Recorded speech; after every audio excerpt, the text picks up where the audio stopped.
ममता जी के पैर के नीचे मिट्टी घिसक चुकी है। उन्होंने काम लोगों का नहीं किया, लोगों को छल किया, लोगों को प्रवंचन किया, इसीलिए लोग उसके विरोध हो गए हैं। उसकी पराजय की डर से ममता बनर्जी जी घबराई हुई है। वो अनर्गल संवैधानिक संस्थाओं को गाली देती है। अभी बंगाल में आईन कानून व्यवस्था ठीक नहीं है, उसको ठीक करना पड़ेगा, सरकार को बदलना पड़ेगा। ममता बनर्जी नहीं चाहती है ज़्यादा महिला MLA बने, ज़्यादा महिला MP बने। ये किस विषय का वो विरोध कर रही है? भारतीय जनता पार्टी कमिटेड है, देश में महिलाओं के आरक्षण हम लाके ही रहेंगे। कमाल का उत्साह है बंगाल में।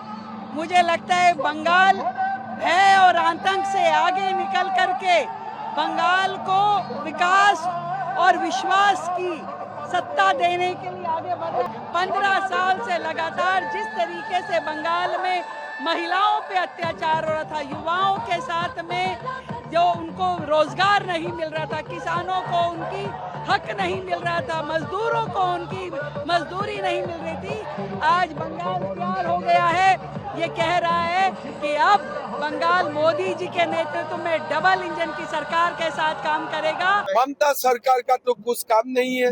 लक्ष्मी माँ को कंजूस बना दिया है, 1500 रुपया में ही घिर के रख दिया है। ना किसी का नौकरी है, ना कोई नया इंडस्ट्री आया है, कुछ भी नहीं आया है। घुमा घुमा के लक्ष्मी माँ खाली 1500 रुपया बस। मैंने पूरा भारत में नहीं देखा इतना कंजूस लक्ष्मी माँ। 4 तारीख शाम को यही लोग कहाँ जाएगा? तो इसीलिए अभी गुंडे लोग सरेंडर कर दे। इस बार बीजेपी सरकार आना पक्का है। यहाँ मांस भी है, मछली भी है, भात भी है, सब खा रहे हैं। भाजपा की 16 राज्यों में सरकारें, एनडीए की 20 राज्यों में सरकारें, एक जगह भी कोई प्रतिबंध नहीं है किसी के बोलने पर, खाने पर, पूजा पर, कोई प्रतिबंध नहीं है। They are free to eat, they are free to speak and they are free to follow any religion they want to. लेकिन ममता बनर्जी जी के पास 15 साल की कोई उपलब्धि नहीं है, इसलिए भय, भ्रम, अफवाहें फैलाने का काम कर रही है। वो घुसपैठ रोक नहीं पाई, भ्रष्टाचार रोक नहीं पाई, रोजगार दे नहीं पाई, महिलाओं को सुरक्षित नहीं कर पाई और अब झूठ और भ्रम फैला रही हैं। ममता बनर्जी 4 मई आएगी, तृणमूल कांग्रेस जाएगी। मैं दीदी को कहने आया हूं, दीदी टाटा बाय बाय,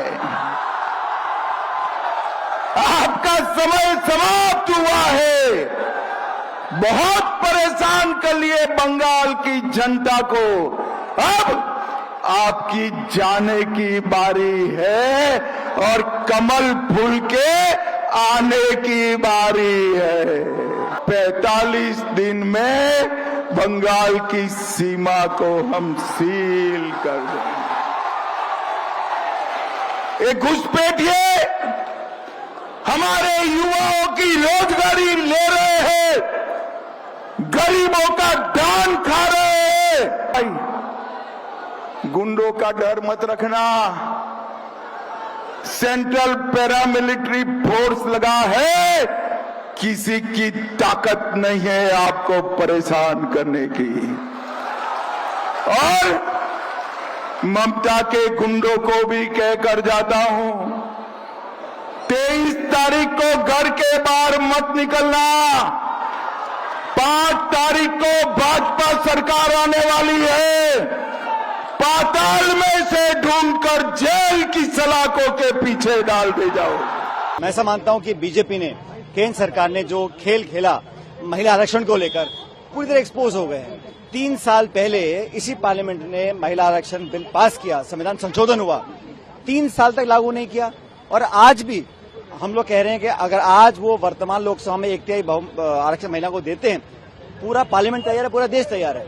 लेकिन वो महिला आरक्षण की आड़ में अपने परिश्रम की राजनीति करना चाहते हैं और ये जो भेदभाव का खेल खेलना चाहते हैं महिलाओं की आड़ में, ये पूरे एक्सपोज हो चुके हैं। महिलाओं के हितैषी होते तो 3 साल तक बिल को क्यों रोकते?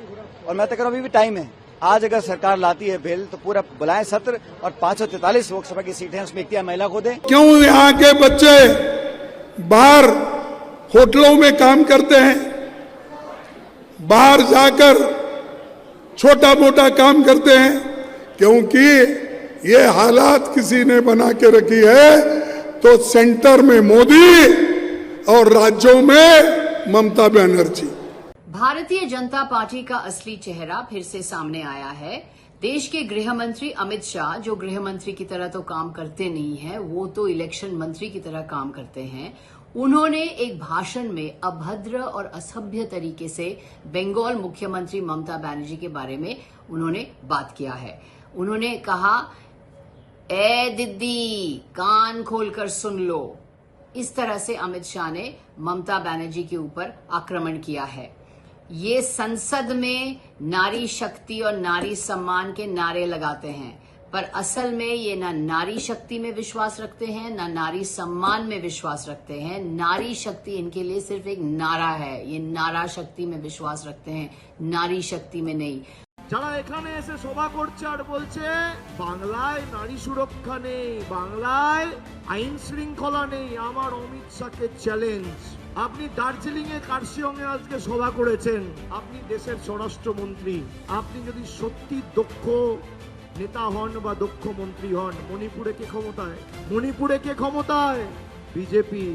অমিত শাহকে চ্যালেঞ্জ, আপনি কার্শিয়ং দার্জিলিং এ যেভাবে সভা করছেন, এক মাসের মধ্যে মণিপুরে একটা সভা করে দেখান। সরকার আপনাদের, রাজ্য সরকারে আপনি ক্ষমতায়, কেন্দ্র সরকারে আপনি ক্ষমতায়।